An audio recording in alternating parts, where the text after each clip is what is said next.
Thank the gentleman for yielding. Thank you, Mr. Chairman and Ranking Member, for bringing us all together here today, holding this hearing, and giving me an opportunity to address the committee. The Oracle Cerner electronic health record system has been a complete failure.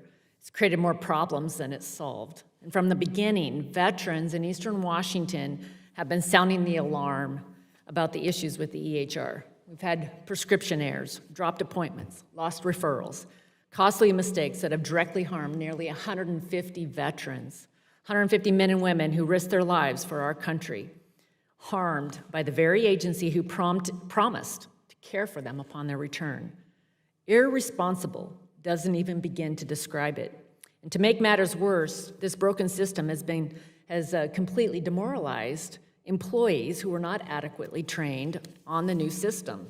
Providers and support staff have struggled to overcome the software glitches and the constant outages. They've been hung out to dry, trying to help frustrated veterans navigate a system that they themselves are burdened by. And for too many, it's become too much. The devastating amount of employees that are quitting because they're exhausted and just can't take it anymore. This is making bad staff shortages worse, creating longer wait times and making it even more difficult for veterans to get the care that they need. This system has become such a problem that is consuming the budgets of our local VA facilities, causing them to operate at a loss. For months, we've heard rumors of reducing staff and services to make the numbers work, which is not the solution that should even be on the table. While Secretary Madonna committed to me that this won't happen, I need to reiterate that any cuts would be unacceptable. We've already invested billions of dollars into what was once a great idea that has unfortunately failed to achieve its sole purpose, to improve healthcare for veterans in the United States. We've given the VA and the Oracle Cerner every possible opportunity for improvement, but the problems with the system are endless. Veterans in Eastern Washington have had enough, and they're tired of being the guinea pigs in this failed experiment. They've pleaded for it to stop, but their concerns and mine have been dismissed at every turn. The VA's lack of transparency has led to a devastating breakdown in trust among veterans, and it must change.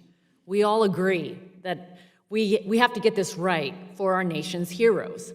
I believe it's time to pull the plug on this deeply broken system, and let's go back to one that's going to work. But until then, I am committed to helping get this working as much as we can for our veterans who have no other choice. So I wanted to ask just a couple of veteran questions. Dr. Fisher and Dr. Arrowsman, I understand Mann Grandstaff in Columbus are the only VA medical centers using the Oracle Cerner's oncology modular right now, and it's created serious problems. Can you explain some of the multi-drug chemotherapy orders work and where the problem is, starting with you, Dr. Fisher? Well, we have a very experienced medical oncologist in Spokane, and he is very reluctant to utilize multi-agent chemotherapy currently. He would like to test those power plans in production to make absolutely sure that there are no medication errors, because they're lethal with the use of these very, very significant medications. Thank you. Sure.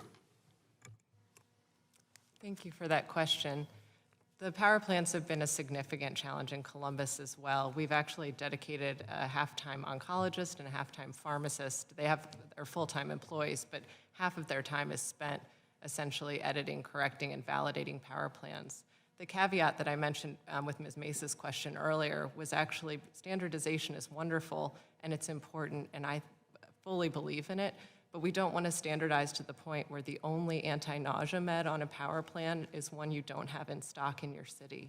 We don't want to standardize to the point when there's supply chain shortages, we can't meet the care of the veteran because we don't have that particular bag of saline or the diluent that's necessary. So that's why it takes a long time to try to get this right, and we want to make sure we're doing that. Thank you. Dr. Evans, I'd like to ask how long you've known about the oncology prescription problem with the Cerner software and what you're doing about it.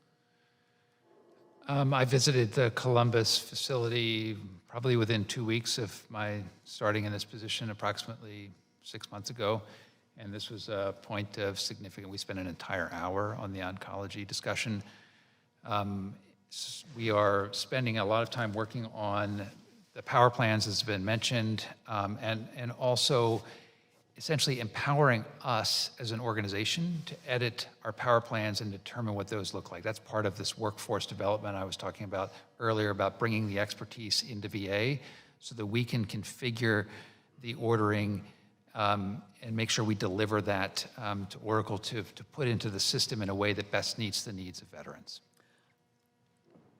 Thank you. This is just one example, but it underscores how grave the situation is.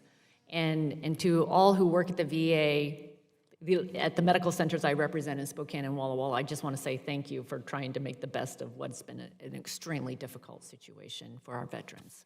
I yield back.